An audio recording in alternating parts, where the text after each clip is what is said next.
Baik, hari ini kita akan bahas reaksi nuklir. Jadi lebih tepatnya sih reaksi fisi sih. Jadi nanti kita akan bahas bahan fisi, bahan fertil, sekaligus eh, tentang reaktor nuklir. Jadi tapi reaktor nuklir secara gambaran aja ya. Jadi maksudnya kita nggak langsung teknis, tapi kita lihat teorinya dulu. Konsep reaktor nuklir seperti apa, faktor apa saja yang perlu dipertimbangkan untuk saat kalian membangun sebuah reaktor. Kemudian kita lihat masalah untuk menghitung daya reaktor ya. Jika kita punya nilai K-nya, kritisannya. Kemudian nanti kita akan masuk ke kritisan reaktor. Ya. Nah, saya mau nanya dulu sebentar. Reaksi inti. Ya. Atau reaksi nuklir.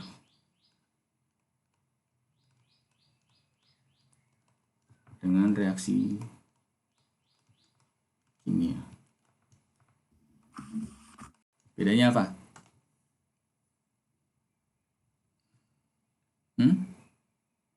Apa bedanya reaksi nuklir dengan reaksi kimia?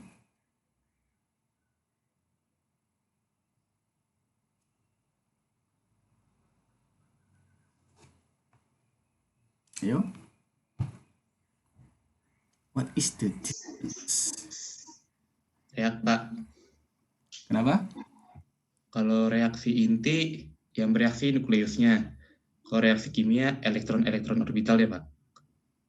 Oke, bagus. Jadi reaksi kimia itu mengubah susunan elektron, benar ya?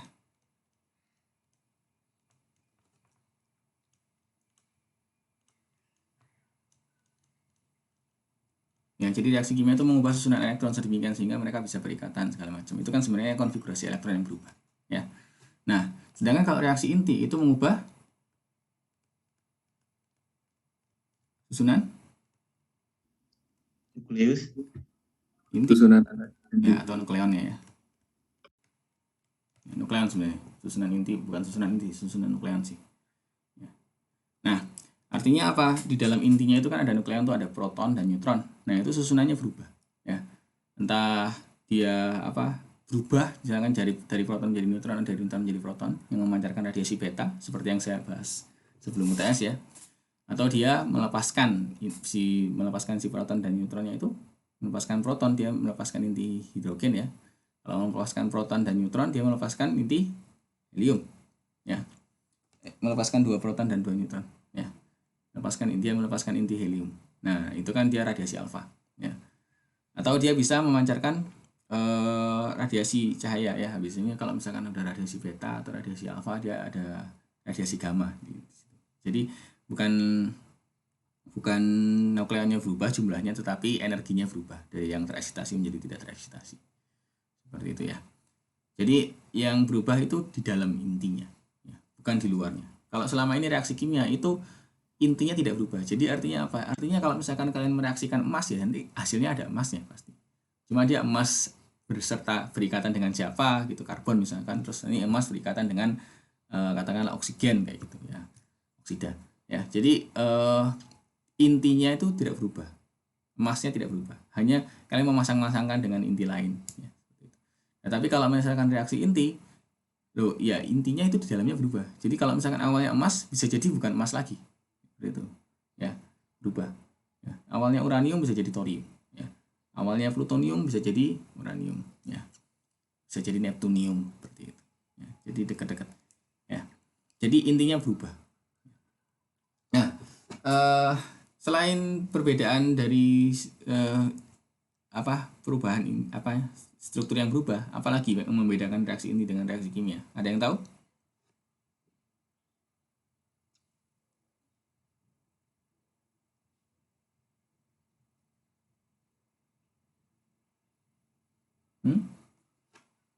Ada yang tahu kira-kira reaksi inti sama reaksi kimia perbedaannya apa lagi?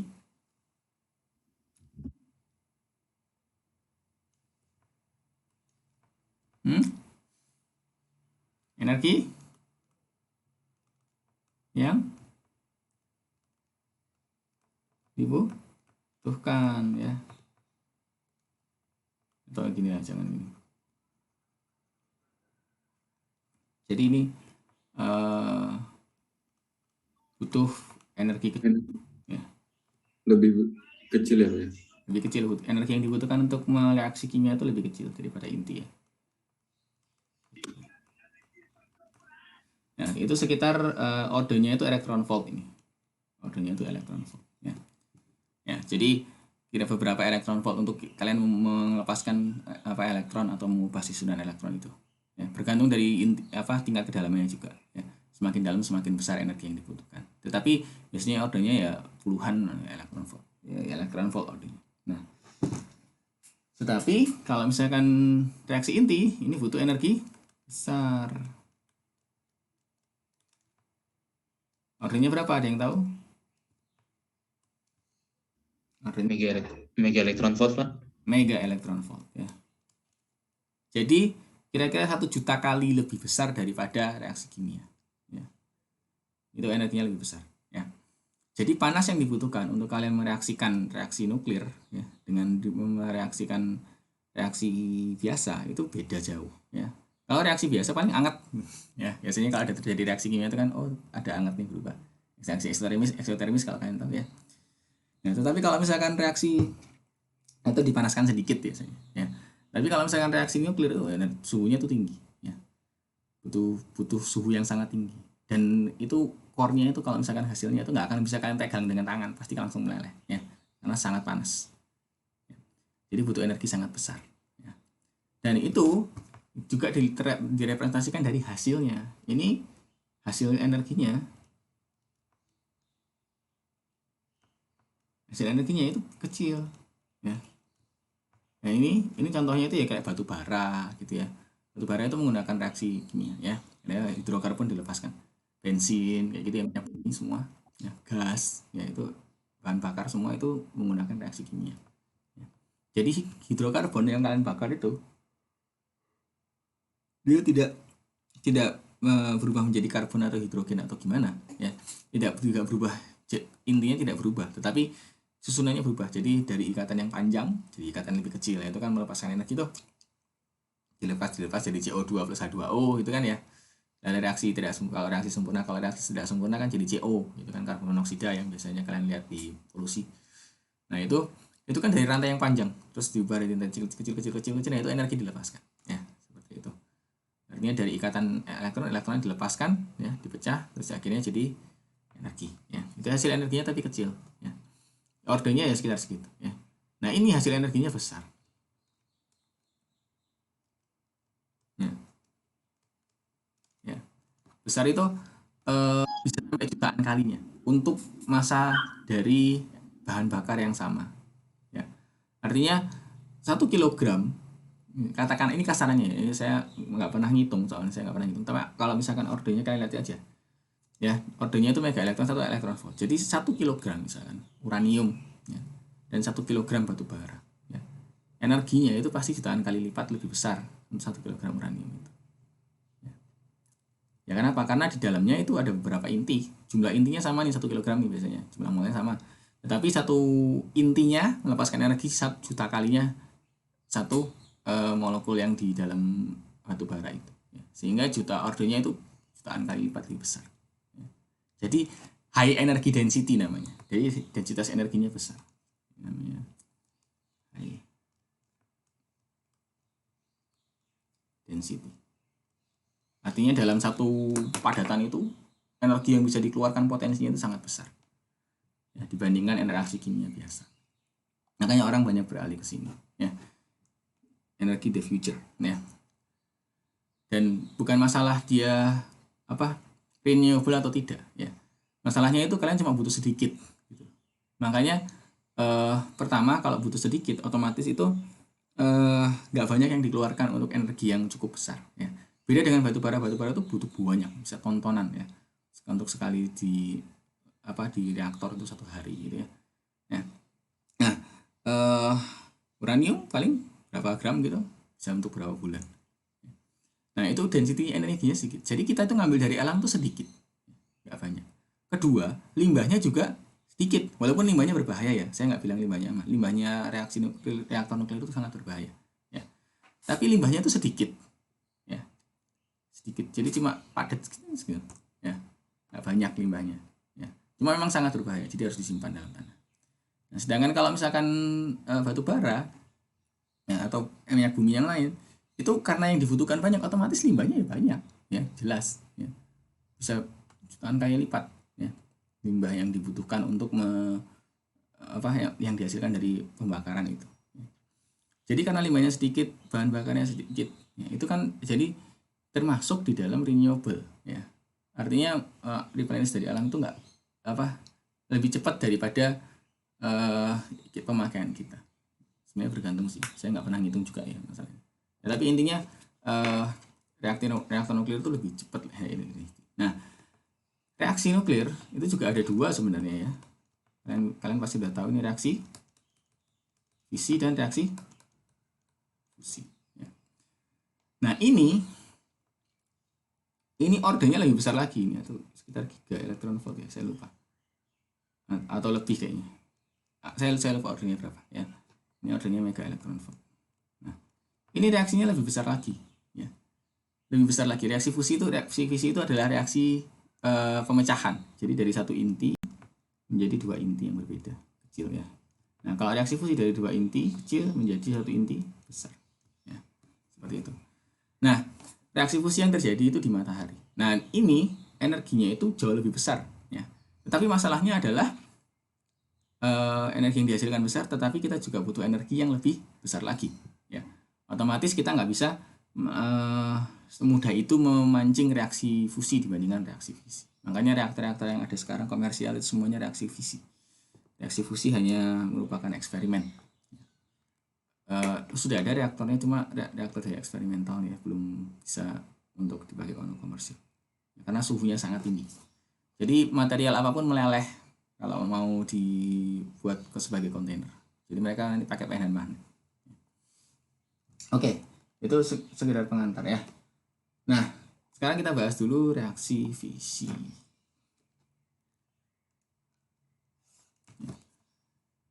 Nah, reaksi fusi kita bahas minggu depan ya. Ya kalau Pak Dwi-nya nggak masuk lagi. Oke. Nah, reaksi fisi itu reaksi pembelahan ya.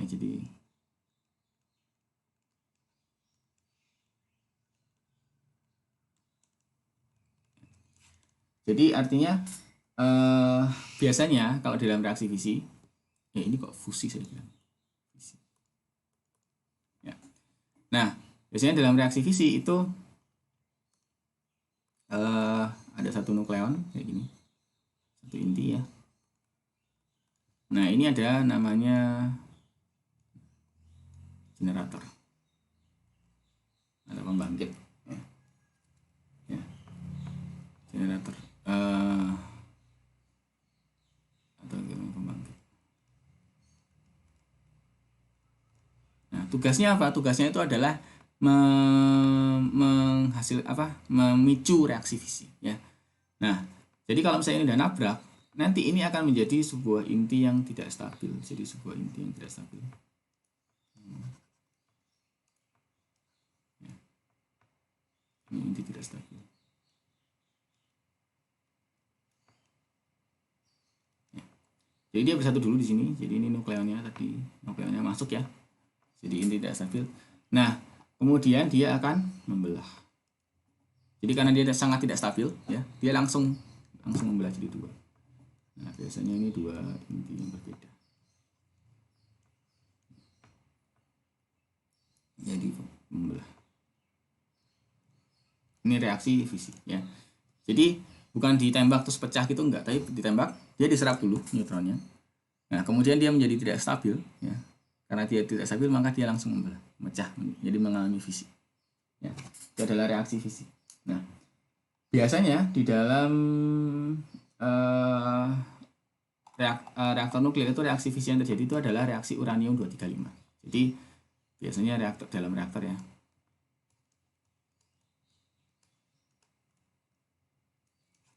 Itu adalah uranium 235. Ya. Itu ditambahkan dengan neutron. Ya. Kemudian dia akan menjadi xenon 140. plus strontium 94 ya, plus 2 neutron. Nah, jadi ini biasanya membelah ya.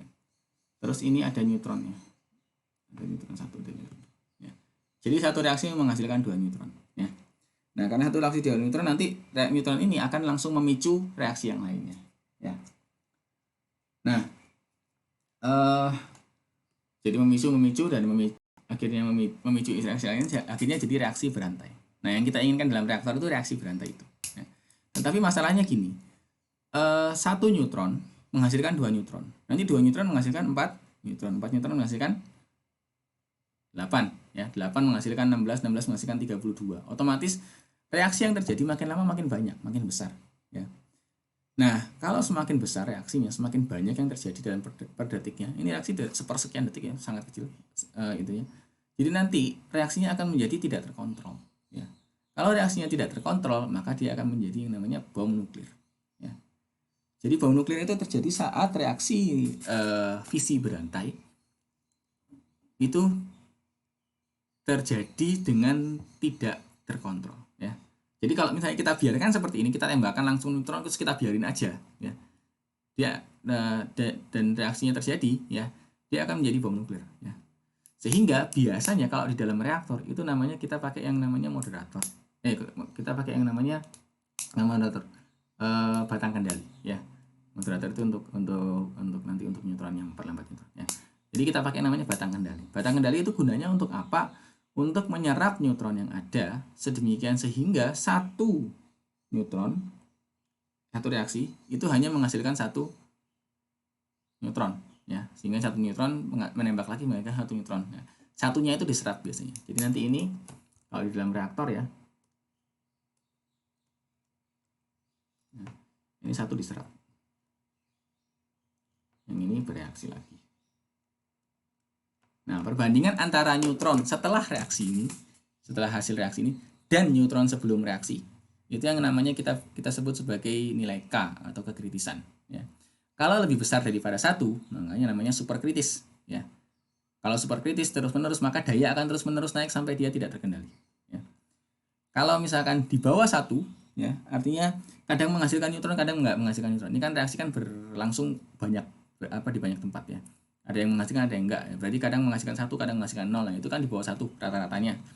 Nah, itu makanya dia akan masuk dalam kondisi subkritis. Kalau subkritis itu biasanya dayanya akan turun. Ya, dayanya akan turun. Jadi nanti lama-lama turun sampai dia shutdown. Shutdown itu apa? Reaksi berantainya berhenti. Nah, kalau misalkan sama dengan 1, artinya 1 neutron menghasilkan 1 neutron, itu nilai K yang sama dengan 1. Nah, itu namanya masuk ke dalam kondisi kritis ya.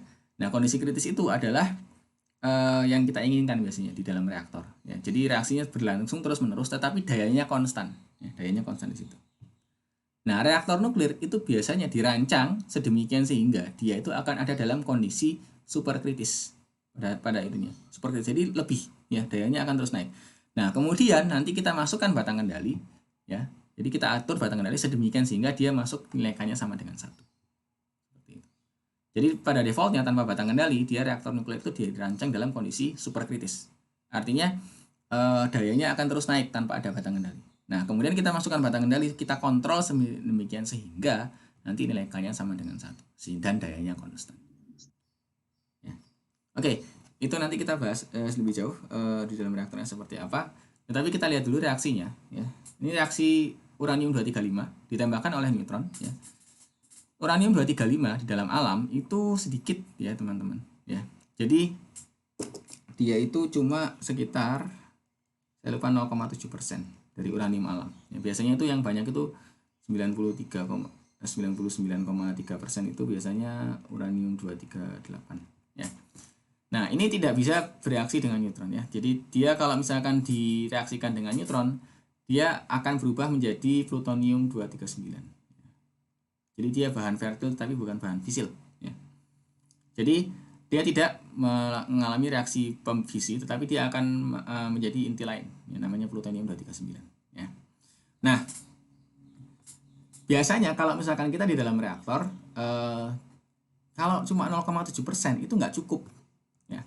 Nggak cukup uranium 235 untuk mempertahankan reaksi berantai ya. Sedemikian kita harus memperkaya dia. Ya. Jadi diperkaya sehingga mungkin sekitar 7%, saya lupa ya berapa ya. Di sini 93%. Uranium 238, ini 7%. Uranium 235. Nah, ini sudah bisa mempertahankan reaksi inti di dalam reaktor. Oke, jadi kita bahas dulu reaksi yang terjadinya. Reaksi fisi yang terjadi itu ini, uranium 238 ya, 235. Nah, kalau gitu di dalam reaktor itu ada juga uranium 238 dong yang menjadi plutonium. Ada ya. Nah, nanti makanya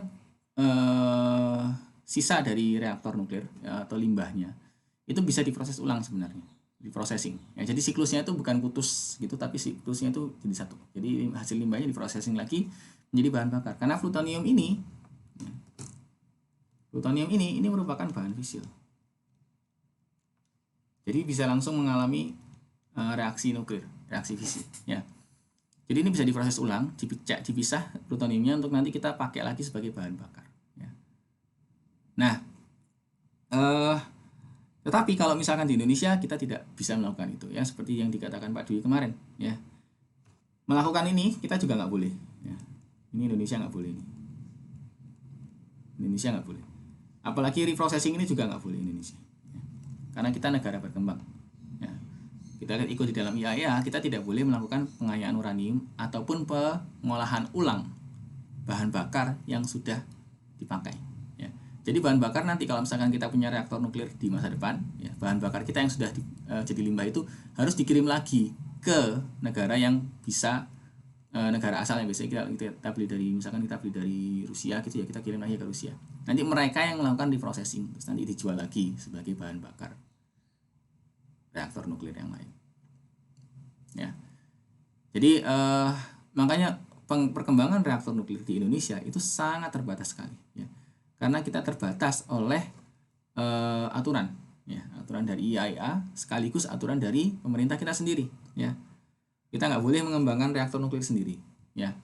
Kita nggak boleh memperkaya uraniumnya sesuai dengan keinginan kita. Pertama, itu aturan dari IAEA. Terus kita nggak boleh mengembangkan reaktor, bikin reaktor buatan kita sendiri itu kita nggak boleh. Ya, itu ada peraturannya, ada PP-nya. Jadi menurut PP kita nggak boleh, Indonesia ya tidak boleh membuat reaktor nuklir sendiri. Ya. Harus reaktor nuklir yang sudah digunakan di luar negeri dan sudah established selama 10 tahun. Sehingga setelah 10 tahun dipakai, reaktor udah luar negeri udah pakai 10 tahun nggak ada masalah, oke baru kita bisa pakai teknologinya. Bayangin ketinggalannya kita segimana. Ya. Jadi reaktor nuklir yang terbaru itu kita nggak bisa pakai.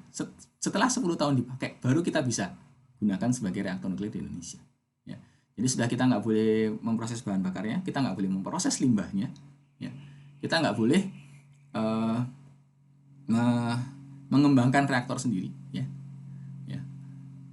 Jadi kita nggak boleh membuat reaktor buatan kita sendiri. Habis itu kita harus nunggu 10 tahun baru bisa kita pakai yang dari luar, ya. Jadi sangat dibatasi sekali perkembangan reaktor nuklir di Indonesia, ya, karena 4 faktor tadi, ya. Karena kita nggak boleh, ya, karena kita sebagai, itu memang peraturannya Pak ya seperti itu Pak. Iya, peraturannya, ya. Jadi peraturan dari negara berkembang tidak boleh memperkaya uranium, ya, tidak boleh mengolah lagi bahan bakar yang sudah ada, melakukan reprocessing itu nggak boleh, ya. Ya, jadi sebenarnya itu untuk alasan keamanan, ya, karena kalau negara berkembang itu secara sistem itu kan memang masih belum bagus, ya. Ya, kalau saya melihatnya itu jadi mudah sekali nanti ada terorisme atau pihak yang tidak bertanggung jawab itu menggunakan hasil processing kita, ya.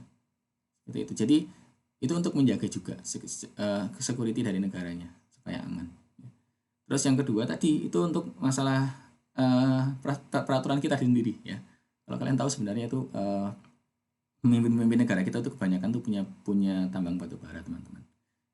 Jadi kalau kita ngembangin reaktor nuklir itu sebenarnya banyak petinggi-petinggi kita itu yang akan rugi karena nanti tambang batu baranya nggak kepakai. Ya, jadi memang ada konflik kepentingan juga di dalamnya. Sehingga ada PP itu di mana kita itu nggak boleh menggunakan teknologi yang kita kembangkan sendiri. Kita harus menggunakan teknologi dari luar dan harus menunggu 10 tahun setelah dia established. Alasannya sih ya memang untuk keamanan, ya. Ya, karena Indonesia kalian tahu sendiri SDM-nya seperti apa, ya. Suka cut corners. Jadi korupsi sedikit gitu. Kalau kerja itu kan gitu kan, kadang orang Indonesia saya lihat ya. Jadi ayo kerjakan 10 gitu, kerjakan 9. Kerjakan 9 masih oke kok. Ya udah, kerjakan 9 lagi. Terus lama-lama 9 juga oke, 8 turun terus. Nah, kalau di dalam reaktor nuklir kan nggak bisa seperti itu. Security, safety itu semua harus benar-benar tingkat tinggi, ya. Harus dijaga sampai benar-benar sampai nggak ada miss. Ya. Karena ada miss sedikit, ya, bawahan kan gitu, bikin salah nih. Waduh, bikin salah, tapi kayaknya masih aman sih, nggak lapor ke bosnya. Ya. Nggak lapor ke bosnya, akhirnya terjadi sistem failure, ya semuanya jadi berantakan. Ya. Padahal kalau di dalam reaktor nuklir itu kalau misalkan ada miss sedikit, itu kita harus langsung angkat tangan saat itu juga. Ya, kalau misalkan ditunggu sampai dia ada masalah, meledak semua. Karena kayak Chernobyl kemarin itu. Ya. Nah, kalau yang di Jepang itu kecelakaan, ya, karena memang tsunami-nya sangat tinggi, melebihi tembok batasnya itu. Padahal batasnya itu udah 12 meter kalau nggak salah, setahu saya itu. Jadi tembok tsunami-nya itu udah 12 meter. Ternyata tsunami-nya itu lebih tinggi, teman-teman. Ya. Makanya sekarang mereka kan ngembangin safety-nya itu sangat tinggi sekali. Jadi kalau misalkan ada kendaraan pun di sekitar reaktor, ya, itu mereka semua kendaraan itu harus diikat ke jalan. Ya, jadi harus ada pengikatnya ke jalan itu. Jadi mereka tidak boleh misalkan gempa gitu goyang kemana-mana itu jalan gitu, nggak bisa. Ya. Ya. Kalau misalkan ada tsunami gitu kan, dia nggak akan terbawa. Ya. Jadi memang safety-nya sangat ditingkatkan sekali di Jepang. Ya. Ya. Setelah mereka mengalami Fukushima itu kemarin. Dan itu mereka mematikan banyak reaktor, teman-teman. Jadi banyak reaktor di Jepang itu mati. Ya, maksudnya bukan mati, dinonaktifkan karena tidak memenuhi safety standar yang barunya mereka. Bayangin. Jadi mereka ruginya seperti apa? Jadi memang setelah Fukushima itu mereka take a hit itu gede banget. Ya.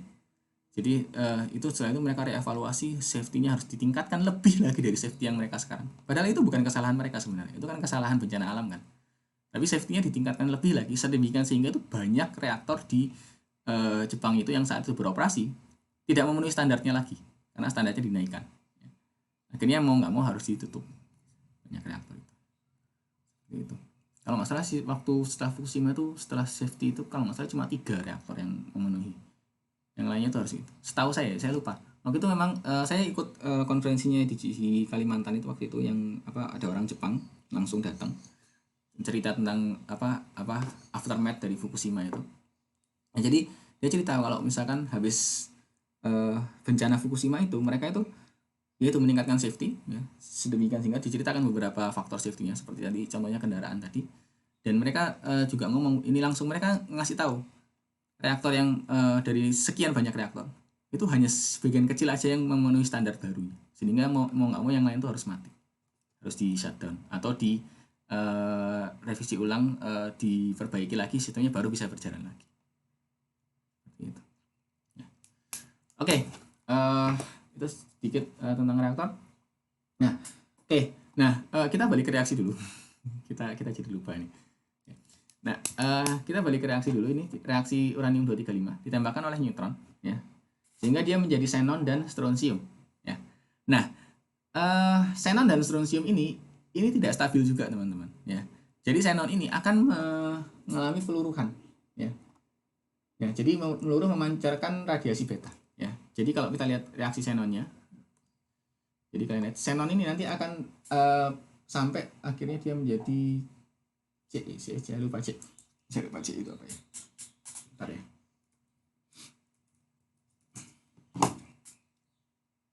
Nah, jadi xenon ini kita ngomong reaksi xenon dulu ya. Xenon 140. Jadi ini bayangin di dalam reaksi itu, ya, di dalam reaksi nuklir itu nggak cuma langsung jadi gitu ya, ditembak terus dipecah jadi thorium sama itu, nggak seperti itu, ya. Nah, jadi dia tuh mengalami proses banyak sebenarnya, banyak rantai, ya.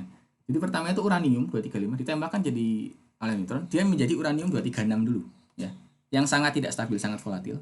Terus dia memecah jadi 2 menjadi xenon dan strontium. Ya. Ini merupakan salah satu yang paling mungkin, ya.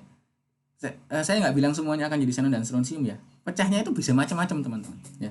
Kalau kalian lihat nanti di buku Halliday, ya, itu akan kelihatan tuh pecahnya jadi apa aja, ya. Itu banyak, tapi yang paling tinggi probabilitasnya itu adalah xenon dan strontium ini, ya. Jadi saya ingatkan lagi bahwa pecahnya itu bisa macam-macam. Ini cuma salah satu reaksi yang paling mungkin aja. Paling besar kemungkinannya itu xenon dan strontium. Hasilnya itu xenon dan strontium ini. Ya. Nah, dari xenon ini ya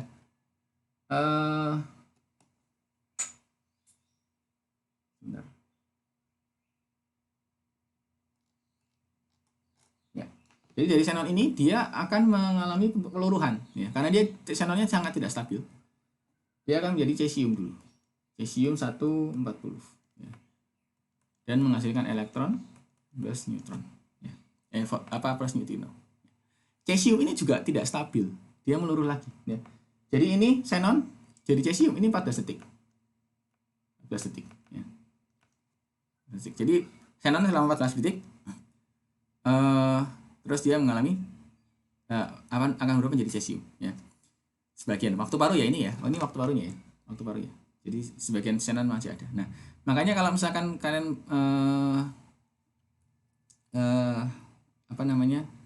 kalian lihat grafik kenaikan daya reaktor ya. Jadi kalau misalkan lihat ini grafik kenaikan daya reaktor terhadap waktu ya. Itu grafiknya itu begini ya. Ya. Kalau misalkan kalian naikin dayanya ya. Tetapi kalau misalkan kalian lihat secara detail ya, itu sebenarnya nggak kayak gitu. Tapi dia itu begini. Seret, seret, seret. Ya. Pasti begini ya. Nah, kenapa terjadi seperti ini? Jadi ada penurunan daya ini.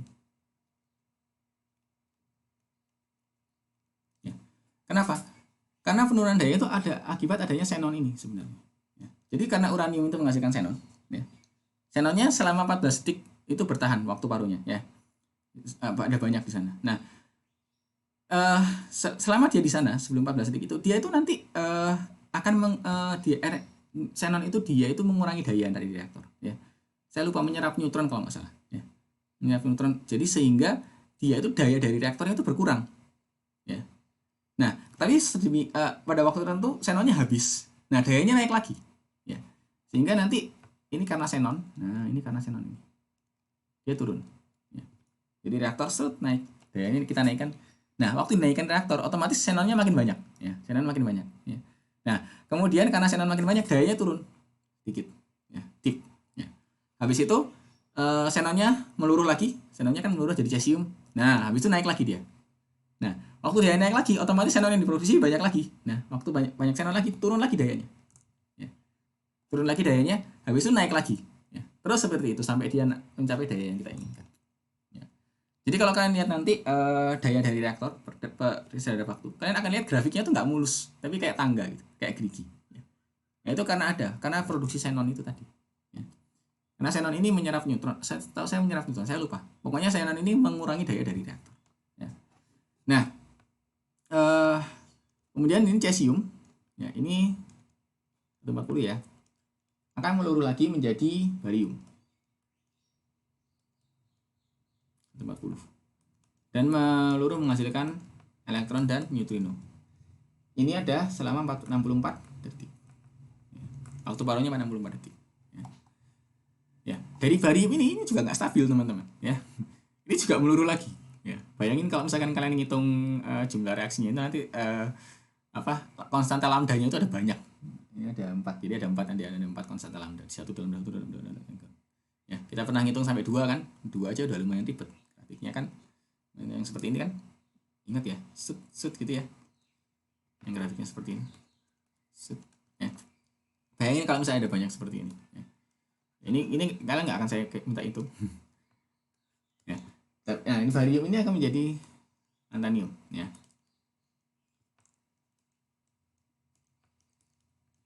Ini selama 13 hari. Selama reaktor beroperasi, ya. Nah, kemudian lantanium itu juga akan menjadi cerium namanya. Ce. Ini selama 40 jam. Nah, cerium sudah lumayan stabil. Ya. Nah, ini baru xenonnya. Ya, jadi xenon itu meluruh banyak. Makanya nanti kalau misalkan kalian lihat sisa limbah dari reaktor nuklir, itu nanti di dalamnya banyak sekali elemen, ya, banyak sekali elemen, ya, banyak sekali elemen. Termasuk xenonnya juga masih ada. Ingat ya, ini meluruh ya, meluruh sampai 14 detik. Ini waktu paruh, ya. Jadi dalam 14 detik nggak xenonnya hilang semua, enggak ya. Tetapi sudah jadi separuhnya hilang. 28 detik otomatis jadi seperempatnya. Seperti itu terus nggak akan pernah habis. Jadi xenon itu masih ada di sana. Belum lagi nanti reaksi habis dari reaksi satu lagi naik xenonnya nambah kan turun lagi ya, turun lagi seperti itu. Ya. Jadi banyak. Nanti ada xenon, ada cerium, ada cesium, ada barium, ada lantanium ya. Belum lagi dari ini, dari strontiumnya ya. Jadi kalau kita lihat strontiumnya ya. Strontiumnya itu dia akan meluruh menjadi iridium ya. Saya lupa namanya. Memang ini elemen-elemen yang jarang kita gunakan ya. Yttrium ya, ini yttrium. Ya, yttrium. Ini 94. Nah, ini plus peluruhannya sama ya. Nah, ini 75 detik. Kemudian dari yttrium ini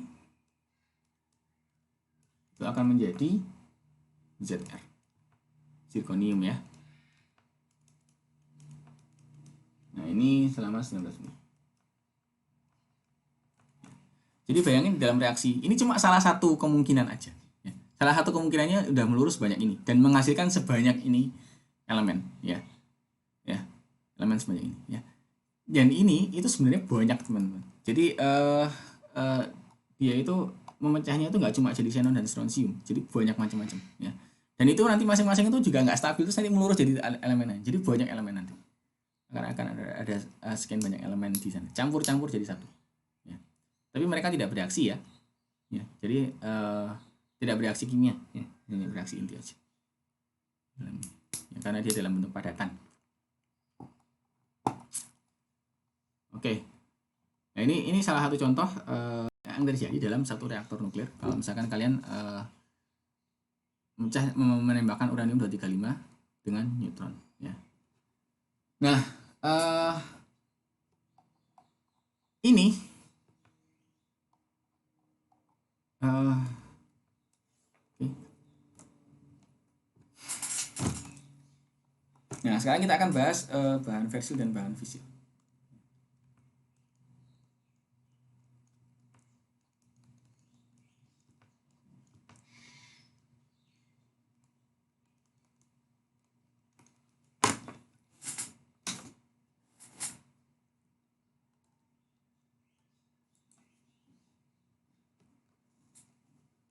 Nah, sebelumnya saya ngomong dulu sebentar kalau neutron yang digunakan ya, di dalam reaksi ini ya, ini adalah namanya neutron thermal. Ya, jadi ada dua jenis neutron dalam reaktor itu. Ada neutron thermal dan neutron cepat, neutron fast neutron. Ya. Nah, kalau fast neutron itu di uranium 235 itu tidak terjadi reaksi. Tidak menghasilkan reaksi fisi gitu ya. Jadi reaksi lain ya. Nah, neutron cepat sama neutron thermal bedanya apa? Bedanya di energinya ya. Jadi neutron thermal itu energinya rendah. Bisa dikatakan hampir energi kinetiknya 0, dekat 0 ya. Nah, sedangkan neutron cepat itu energi kinetiknya tinggi. Nah, neutron cepat itu tidak bisa menghasilkan reaksi fisi kalau misalkan kita reaksikan dengan uranium 235 ya. Ya, sehingga apa yang terjadi? Neutron yang dihasilkan dari reaksi fisi itu neutronnya cepat teman-teman ya, neutronnya cepat ya, neutronnya energinya tinggi. Nah sedangkan tapi yang bisa bereaksi dengan uranium 235 itu adalah neutron lambat, neutron thermal itu tadi ya. Sehingga yang kita lakukan adalah kita mengurangi kecepatan neutronnya dengan menggunakan moderator ya. Moderator itu apa? Moderator itu biasanya bisa berupa air ya, atau air berat ya, atau bisa pakai liquid helium ya. Pokoknya moderator dia. Jadi nanti ada bahan bakar ya, ada batang kendali yang mengendalikan neutron tadi, ada moderator itu yang mengelilingi, jadi di dalam kayak misalkan kolamnya ya. Moderator bisa pakai rakit Pak, lambat neutron yang ada ya. Neutron hasil reaksi itu diperlambat menggunakan moderator sehingga neutron cepatnya menjadi neutron lambat, sehingga dia bisa bereaksi lagi dengan uranium 235 menghasilkan reaksi fisi. Ya, jadi ada 3 peran penting sebagai moderator, batang kendali ya, control rods dan bahan bakarnya ya. Nah, bahan fisil dan bahan vertil itu maksudnya apa? Nah, ada dua nih, bahan fisil dan bahan vertil. Bahan fisil itu adalah bahan yang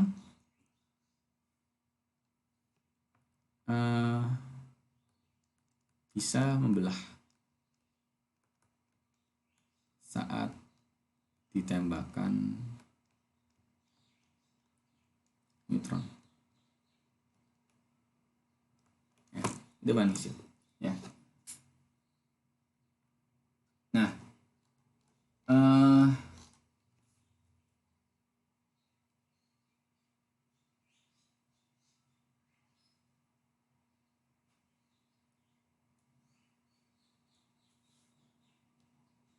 oke.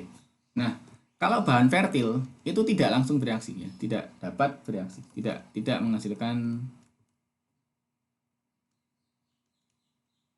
fisi ya, langsung. Tetapi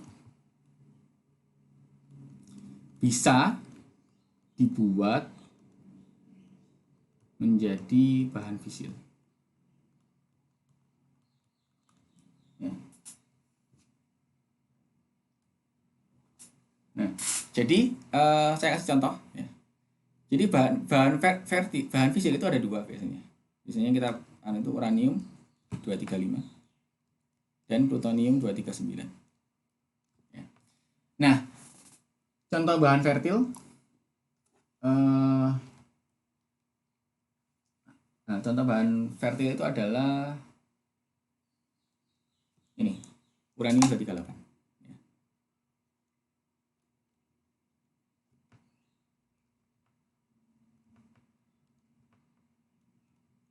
Ya.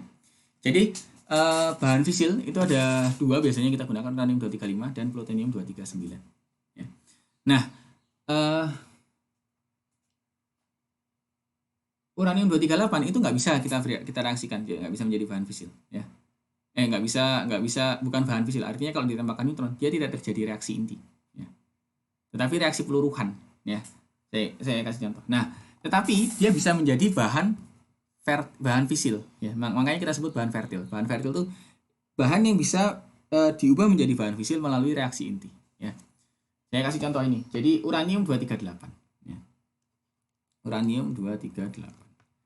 Ini kalau misalkan kalian tembakan neutron ya, ditembakkan neutron tadi ya, akan mengalami neutron capture. Nah, kalau misalkan reaksi fisi tadi kan jadi dua tuh. Jadi xenon dan plutonium ya. Jadi uranium 236 terus pecah langsung jadi dua. Nah, tapi ini uranium ini kan jadi uranium 239 ya. Tambahkan neutron ya. Nah, uranium 239-nya ini nggak pecah jadi dua ya. Jadi makanya dia tidak mengalami reaksi fisi, tetapi dia mengalami peluruhan ya. Peluruhan menjadi neptunium. Jadi 239. Ini tidak memecah jadi dua ya. Tetapi dia akan menjadi meluruh biasa ya. Makanya dia kita sebut sebagai bahan vertil, tidak mengalami fisil ya. Nah, ini T setengahnya 23 menit. Gitu ya. Nah, jadi uranium 239 meluruh menjadi neptunium 239 ya. Ya, jadi dia tidak mengalami fisi ya. Kalau pada reaksi fisi 235 kalian tembak neutron ya. Tadi dia menjadi uranium 236 ya. Uranium 236-nya langsung pecah jadi xenon dan strontium. Xenon 4140 dan strontium 94 tadi ya. Ditambah dengan 2 neutron. Nah, itu terjadi reaksi fisi. Artinya bahan tersebut bahan fisil ya. Nah, tetapi kalau ini bukan bahan fisil. Kenapa? Karena kalau kita tembak neutron tadi seperti ini ya, hasilnya itu uranium 239, tapi uranium 239-nya tidak tidak memecah jadi dua, tidak terpecah jadi dua inti, tapi menjadi meluruh menjadi neptunium ditambah radiasi beta ya, dan neutrino. Jangan lupa ada neutrino selalu kalau radiasi beta. Nah, neptunium ini juga nggak stabil, dia nanti akan meluruh juga, meluruh menjadi plutonium 239 ya. Ditambah ini T setengahnya 2,3 hari. Ya. Nah, ini bahan fisil ya. Tadi 239 kan bahan fisil. Jadi bahan bakar ya. Nah, tapi harus nunggu beberapa hari dulu ya. Nah, sehingga karena dia bisa menghasilkan bahan fisil, maka kita sebut dia sebagai bahan fertil. Nah, seperti itu ya. Nah, untuk menghitung untuk mengetahui dia bahan fisil atau bahan fisil atau bahan fertil ya. Jadi kita bisa pakai teori inti, namanya teori inti Bohr-Wheeler ya. Jadi ya.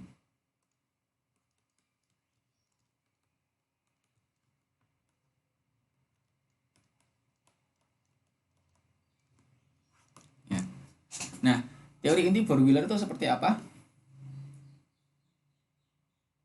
Jadi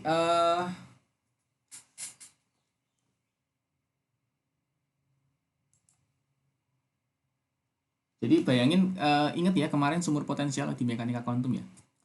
Bayangin ini sebuah inti. Ingat sumur potensial di mekanika kuantum kemarin ya. Jadi dia menganggap inti itu sudah melepaskan neutron. Ya. Sehingga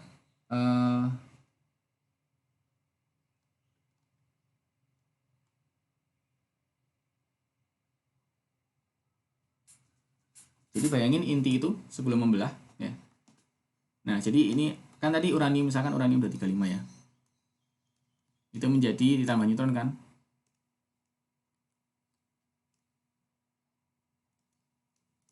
Dia menjadi uranium 236. Nah, ini kan nanti membelah menjadi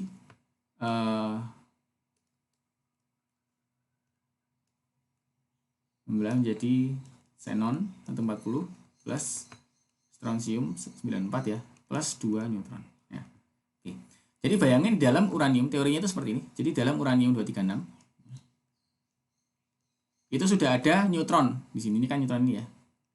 Ini ya neutron ini ya. Neutron ini. Neutron yang sudah terlepas, dalam tanda kutip terlepas. Nah, tapi dia membutuhkan energi ya. Membutuhkan energi untuk lepas dari si uranium 236 ini.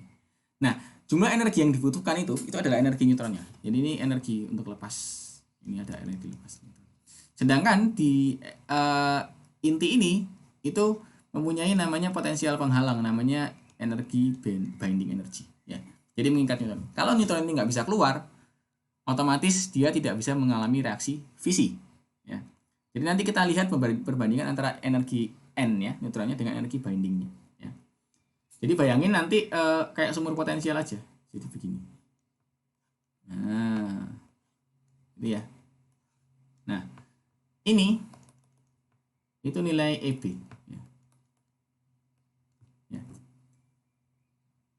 Nah, terus ini adalah nilai energi neutron ya, di sini.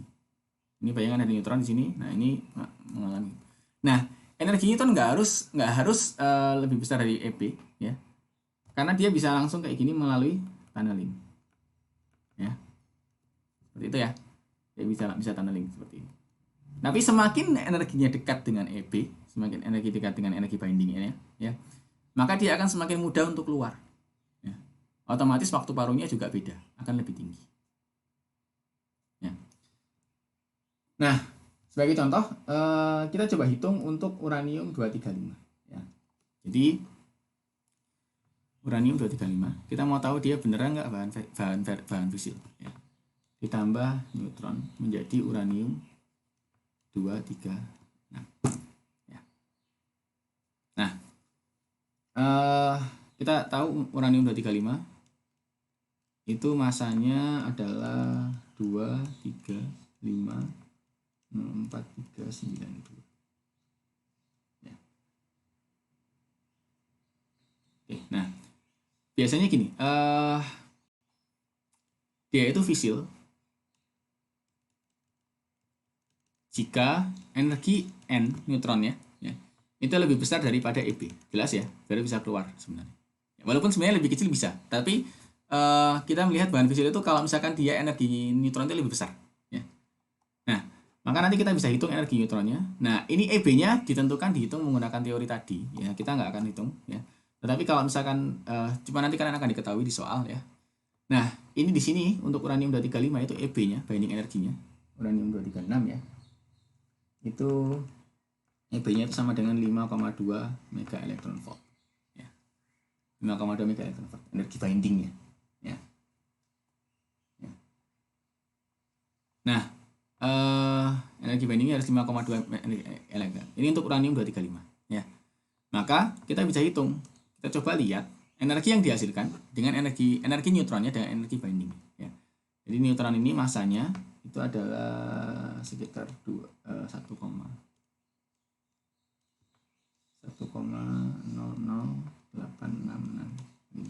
itu ya. Terus ini uranium 236. Ini masanya adalah 236,045562.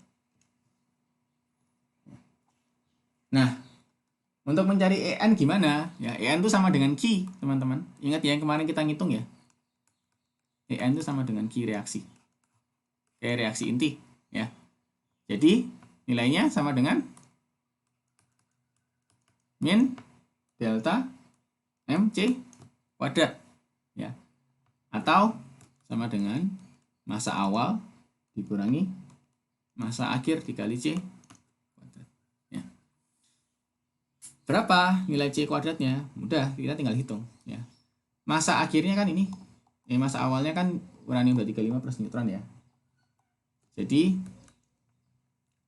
kita bisa hitung ini massa dari inti ya.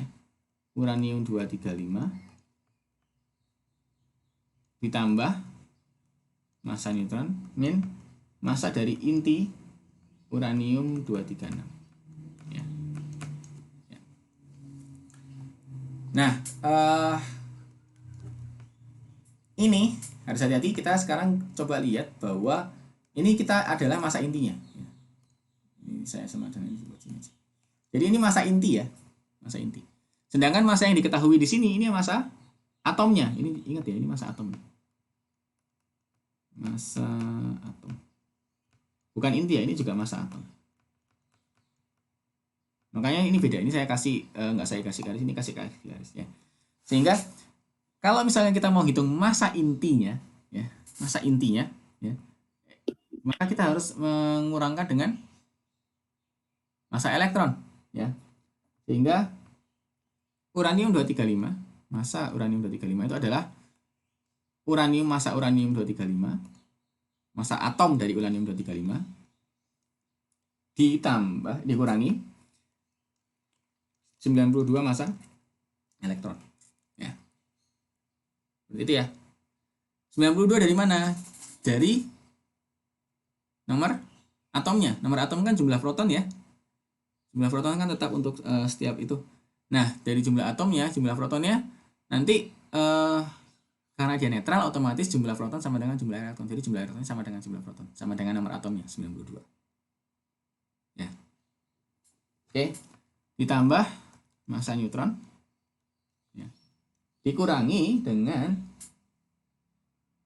massa uranium 236 dikurangi tambah kurangin, jadi ini plus 92 massa elektron kali C kuadrat. Jadi ya. Nah, ini kebetulan sama. Jadi kita bisa coret 92 massa elektronnya ya. Sehingga ini akan sama dengan massa uranium 235 ditambah massa kurangin massa uranium 236 ditambah massa neutron dikali C kuadrat. Ya.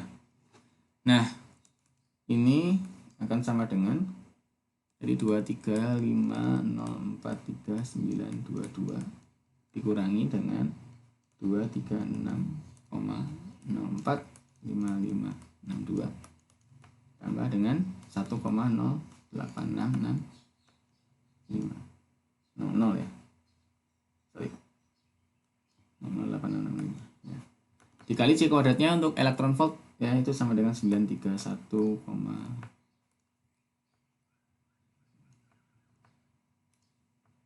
kali 931,494013. Ya, ini kalau kalian hitung ini sama dengan 0,07007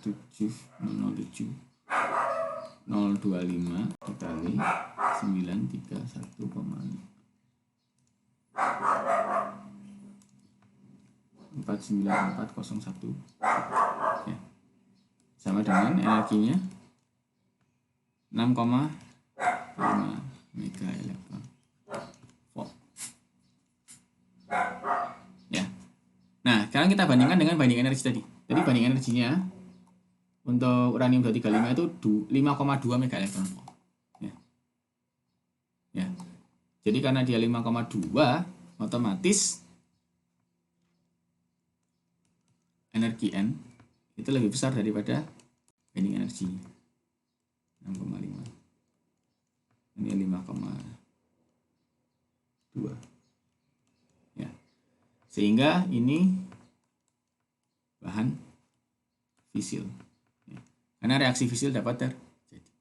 Kalau di bawah energi binding itu bahan fertil. Jadi kalau kalian bisa hitung coba untuk uranium 238, plutonium 239 itu gimana? Cari nilai binding energinya di buku ada. Ya. Oke, itu untuk bahan fertil dan bahan fisik. Ya. Nah, sekarang kita mau ngomong masalah yang terjadi di reaktor nuklir. Ya.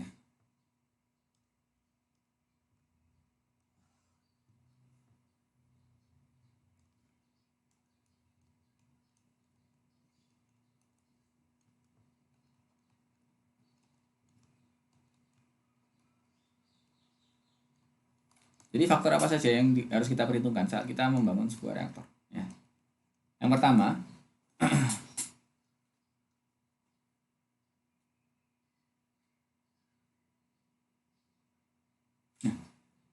itu adalah kebocoran neutron.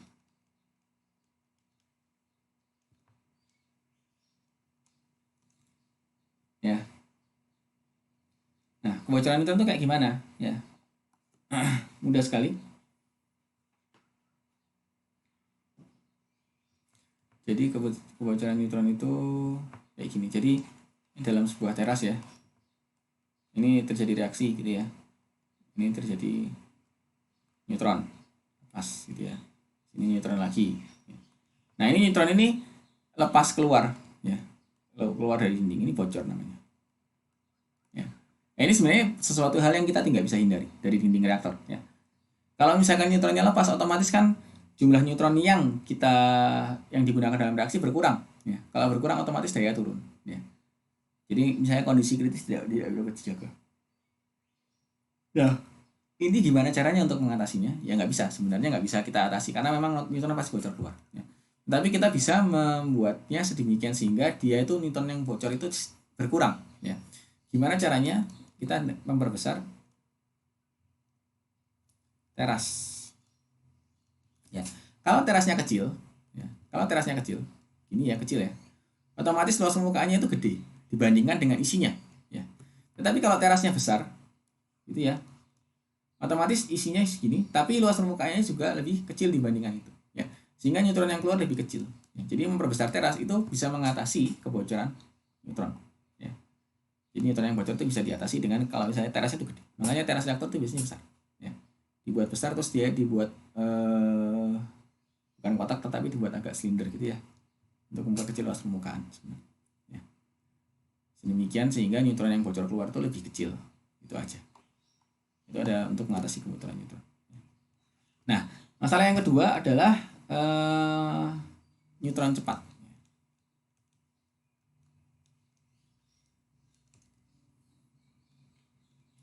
Nah, neutron cepat itu apa? Hasil reaksi fisi ini sebenarnya.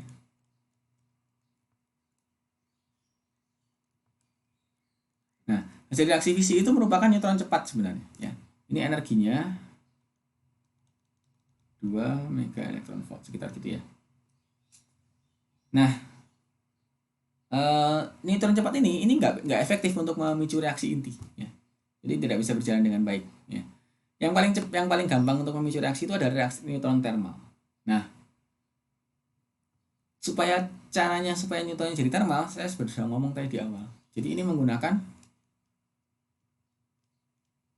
moderator. Moderator gunanya untuk apa? Untuk memperlambat neutron, sehingga dia bisa bereaksi, memicu reaksi berikutnya. Ya, makanya di dalam teras reaktor itu biasanya ada air gitu ya, dikasih air di dalamnya. Itu kenapa? Ya, itu untuk memoderasi, ya. Karena ingat ya, hukum kekekalan energi, ya. Ya. Jadi kalau misalkan moderator, ini kan sebenarnya kan ini neutron nih, ya. Supaya dia energi kinetiknya hilang dalam tanda kutip, supaya dia itu lambat, ya, bertukar kecepatan, ya. Kalau dia menumbuk benda diam kan, kalau misalkan energi kinetik ini misalkan diam, ya. Kalau misalkan hukum kekekalan energi, kalau tumbukannya lanting sempurna, ya, tumbukan neutron itu biasanya lanting sempurna, hampir lanting sempurna, nggak sempurna banget, ya, gitu. Nah, supaya kalau misalkan ini diam, ini punya kecepatan gitu ya. Nah, kalau misalkan paling efektif, ya, kita tuh pengennya neutron itu sebisa mungkin sampai diem, ya, neutron diem. Karena neutronnya diem itu energi kinetiknya nol, itu paling efektif untuk memicu reaksi fisi, ya. Nah, supaya dia seperti ini dengan kecepatan v, ya. Ini bergerak, ini neutron, ya. Nah, supaya dia seperti ini tuh kan biasanya itu yang masanya sama kan, M inti sama dengan M neutron. Kalau masa ininya sebanding dengan dia, ya, maka dia mau nggak mau itu hampir berhenti, ya. Maka kita harus cari yang inti kecil, jangan inti besar. Kalau inti besar deng gitu kan, misalkan intinya besar, ya begini ya, intinya besar banget, dia bukannya berkurang, malah dia mantul ke sana lagi, ya, dengan kecepatan hampir sama, ya, artinya tidak berkurang. Tapi kalau intinya kecil, ya, si neutronnya diem, ininya bergerak, airnya yang bergerak. Air mah nggak masalah, kita mau bergerak kemana nggak masalah, dapat energi kinetiknya diserap sama air. Tetapi neutronnya jadinya diem, energi kinetiknya jadi hilang, ya. Itu yang kita harapkan. Maka kita harus cari moderator yang intinya kecil, ya.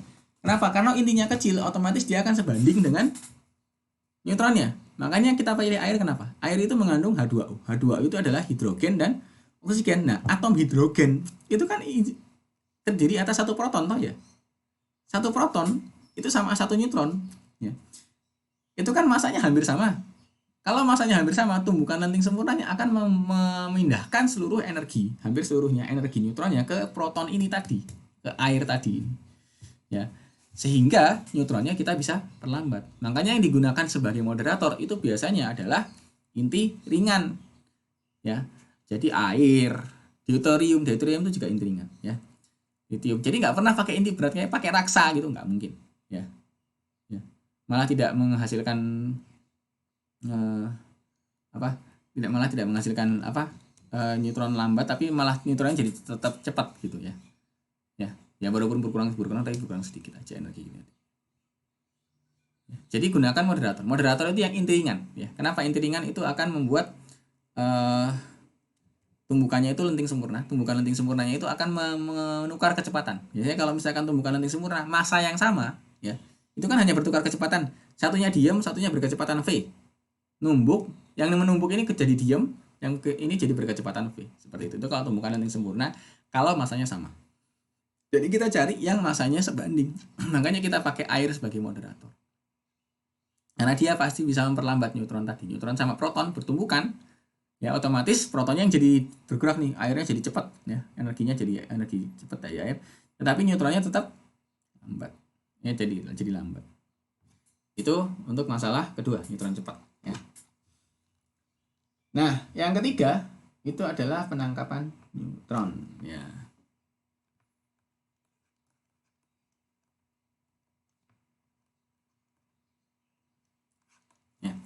Nah, neutron capture, ya. Tadi saya sudah bilang kalau misalkan uranium 238 itu adalah bahan fertil. Bahan fertil itu apa? Bahan yang bisa punya potensi menjadi bahan fisil, ya, melalui reaksi yang sudah saya jelaskan tadi, newtonium jadi neptunium, neptunium jadi plutonium 239, ya. Nah, kalian harus tahu bahwa, ingat kan, kalau ini itu ada nanti 97%, ya. Itu ada di reaktor, 3% itu uranium 235, ya. Ini uranium 238. Ini uranium 23. Jadi otomatis kalau kita dia menangkap neutron. Jadi ini bisa menangkap neutron tadi kan, neutron capture namanya. Nah, neutron yang tadi lambat tadi, neutron yang ditangkap oleh uranium 239 ini, otomatis kan dia tidak ikut bereaksi di dalam reaksi fisi toh. Jadi misalkan gini, ya. Ini ada uranium 235. Ya, ditembakkan neutron, gitu ya. Terus dia pecahkan jadi 2 ya. Ya. Ini xenon, ini strontium ya. Ya. Nah, terus ini ada neutron lagi. Neutron lagi. Ya. Ya. Nah, katakanlah di sini ada uranium 238 nih. Ya. Masuk ke sini, ya.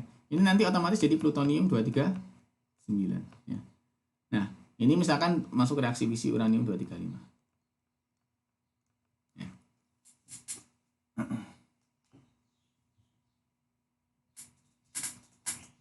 Oke, nah, masalahnya neutron ini tadi, ya. Neutron yang ditangkap oleh uranium 239 itu biasanya neutron cepat, ya. Neutron cepat ini kalau misalnya masih cepat, dia akan ketangkap oleh uranium 238 sehingga dia akan menghasilkan plutonium, ya. Nah, kalau misalkan dia kayak gini, otomatis ini kan nggak jika ikut bereaksi nih, ya. Padahal misalkan satunya diserap bata kendali, satunya dimakan uranium 238, otomatis reaksi atom ini tidak menghasilkan neutron, ya. Jumlah neutronnya berkurang, ya.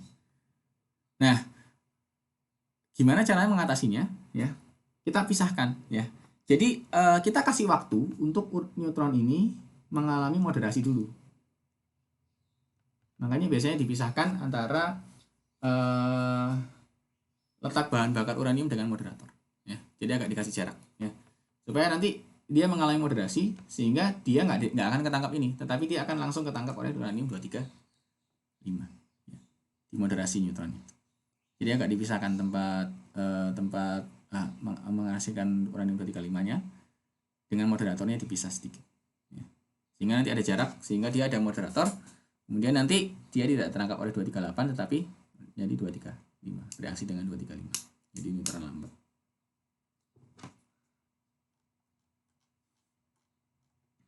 Oke.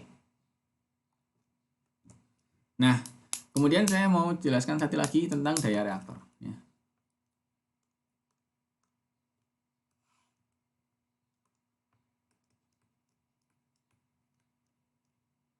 Tadi saya jelaskan itu ya, ada nilai kritis ya, kritisan ya. Kalau misalkan K kurang dari 1, ini subkritis, artinya daya menurun ya. Kalau K lebih besar daripada 1, ini superkritis, dayanya naik. Kalau K sama dengan 1, ini kritis. Ini daya konstan, ya. Nah,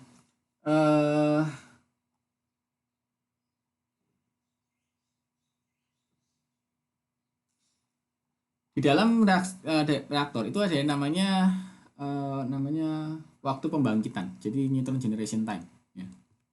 Jadi ada namanya waktu pembangkitan neutron.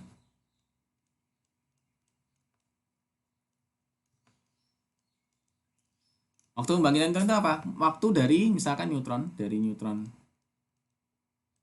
hasil fisi, terus dia mengalami moderasi, terus dia menginisiasi fisi lainnya, ya. Jadi habis neutron dikeluarin habis fisi, ya. Terus dia dimoderasi kan, terus dia menginisiasi reaksi fisi. Ini namanya waktu pembangkitan neutron, atau kita bisa kita sudah sebutkan sebagai T generation, ya. Ya. Generasi neutron, waktu generasi neutronnya, waktu pembangkitan neutronnya, ya. Nah, daya dari reaktor, ya, itu dipengaruhi oleh ini, ya. Ini mempengaruhi daya. Jelas ya? Kalau misalkan waktu generasinya panjang, ya, waktu generasinya panjang, otomatis kan pembangkitan dayanya kan lebih kecil, ya. Karena begitu nyampe untuk reaksi berikutnya dayanya ditambah itu dia udah turun dulu, ya, karena ada xenon segala macam, terus nanti ada energi yang sudah dipakai dikeluarkan, itu kan turun. Nah, sebelum dia naik lagi itu kan kalau misalkan nggak cepat, otomatis dia kan dayanya akan lebih cepat turun. Ya, baru digenerasi lagi turun lagi gitu ya. Nah, maka waktu generasi ini sangat mempengaruhi daya dari reaktor. Nah, mempengaruhinya seperti apa? Ya. Rumus untuk pengaruh daya itu adalah P, itu daya waktu saat T, ya, waktu tertentu. Itu adalah P0, ini waktu awal yang kalian hitung, ya, waktu T sama dengan 0-nya. Ya.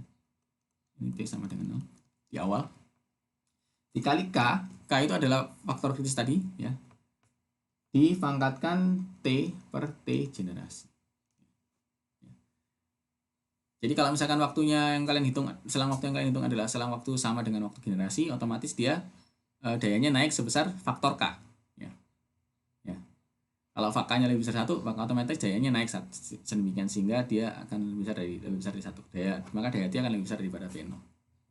Tetapi kalau misalkan K-nya sama dengan 1, kritis, mau waktu generasi seberapa, waktu seberapa atau T-nya seberapa juga waktu yang kalian ukur pasti akan segitu dayanya, konstan, ya. Ya kalau K-nya sama dengan 1. Jadi ini bergantung nilai. Kalau K-nya kurang dari 1, mau nggak mau kalian selang waktu lebih lama, otomatis dayanya akan turun. Ya, jadi ini secara formula, secara logika ini. Ya.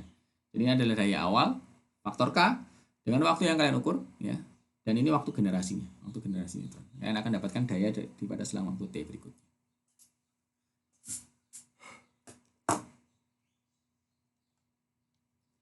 Oke, itu materi saya hari ini. Ada pertanyaan dulu nggak?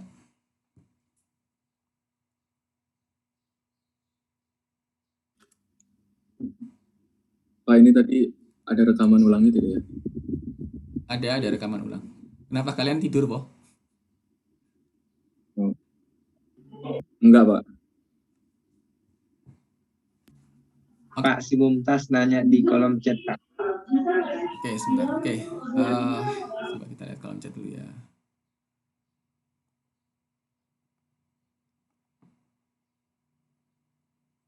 Mana chatnya?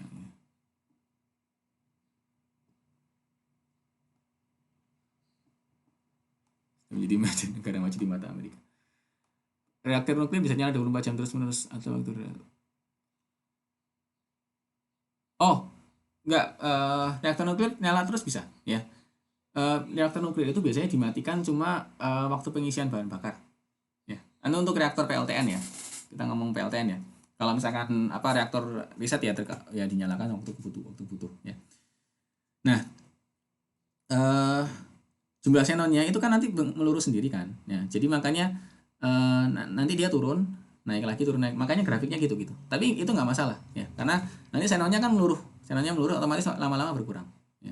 Sampai nanti daya konstan. Nah, kalau daya konstan sudah jumlah xenon yang naik nanti akan tetap diimbangi oleh jumlah daya yang itu. Makanya reaktor itu kan dirancang di kondisi superkritis, ya. Ingat ya, reaktor dirancang di kondisi superkritis, ya.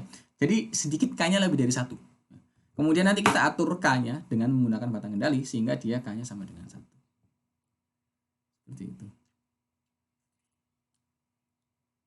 Ya. Jadi setahu saya memang bisa nyala terus. Jadi mereka pasti sudah ngitung. Nanti xenonnya otomatis kan dia akan meluruh. Nah, jadi nggak terlalu banyak. Nah, habis itu nanti kan xenon kalau sudah bereaksi, otomatis kan dia tidak jadi xenon lagi. Ya. Ya, jadi otomatis begitu xenon bereaksi dengan neutron nih, otomatis dia itu nggak jadi xenon kan, ya, berubah kan. Nah, kalau sudah berubah gitu kan otomatis dia akan mengurangi jumlah xenon, ya, sebagian besar. Selain dari peluruhan, dia juga bereaksi dengan neutron, otomatis dia turun pasti. Nah nanti jadi itu kayak siklus, ya. Xenon naik, nah, daya turun, terus xenon turun, daya naik, ya. Terus itu xenon naik, daya turun, terus xenon turun, daya naik lagi, xenon naik, daya turun, kayak gitu terus. Nah, tapi kalau misalkan K-nya lebih dari 1, otomatis nanti dia akan tetap naik. Tapi memang naiknya begini, bergerigi. Memang seperti itu di reaktor. Pak, mau nanya, Pak? Ya. Tadi yang rumus apa tuh Pak yang menentukan bahan itu fisil atau fertil? Nah, Itu energi neutronnya dihitung juga nggak Pak? ya, Soalnya saya energi reaksinya, pernah ya. Kayak kalian energi reaksi itu bisa terjadi atau enggak. Jadi ya Pak. energi neutron itu dihitung dari energi reaksinya, ya. Makanya Berarti itu sama. yang ditinjau cuman energi intinya, energi masanya doang, Iya, inti jadi doang kayak Pak. energi ikat yang terjadi itu berapa? Harus positif ya. Ini kan sebenarnya So, untuk energi ikat intinya kan, ya. soalnya saya Ini pernah, sebenarnya sama dengan energi yang neutron. Jadi di modelnya siapa sih? Saya lupa tadi. Modelnya Bohr-Wheeler itu, ya. Itu memang energi neutron yang mau terlepas itu di dalam sumbu potensi itu sama dengan energi reaksi intinya itu. Ya. En sama dengan Q ini. soalnya saya pernah baca pas satu kasus tentang thorium 232 kan itu materi fertil Pak. Mm-mm. Tapi dia bisa juga menjadi fisil pada spektrum neutron cepat Mhm. Kalau dengan misalnya cepat dia persentase biasanya bisa 5%. Jadi apakah energi neutronnya itu diabaikan atau cuman meninjau dari masanya doang, Pak? Oh, oke. Saya mengerti maksudmu kamu. Ya. Jadi ini kita ngitung untuk neutron yang lambat ya, ya. Jadi ini pemodelannya memang agak beda. Mungkin modelnya itu nggak bisa mencakup semuanya, ya. Jadi saya nggak tahu kalau misalnya neutron cepat itu menghitungnya gimana. Apakah bisa ditambahkan di sini? Tapi masalahnya itu kalau uranium 235 neutronnya cepat, ya, itu nggak terjadi reaksi, ya, nggak jadi uranium 236 seperti itu, ya. Jadi ini mungkin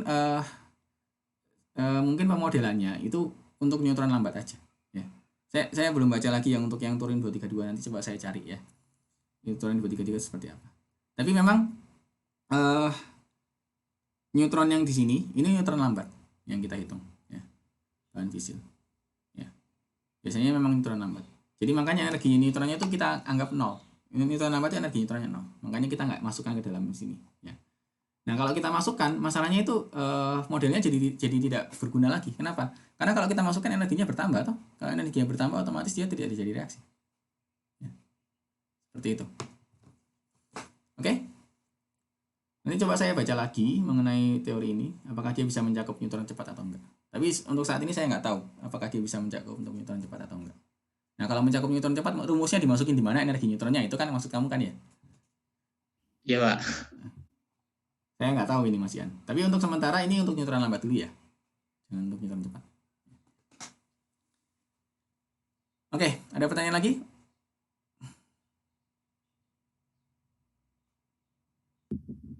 Belum, Pak. Oke.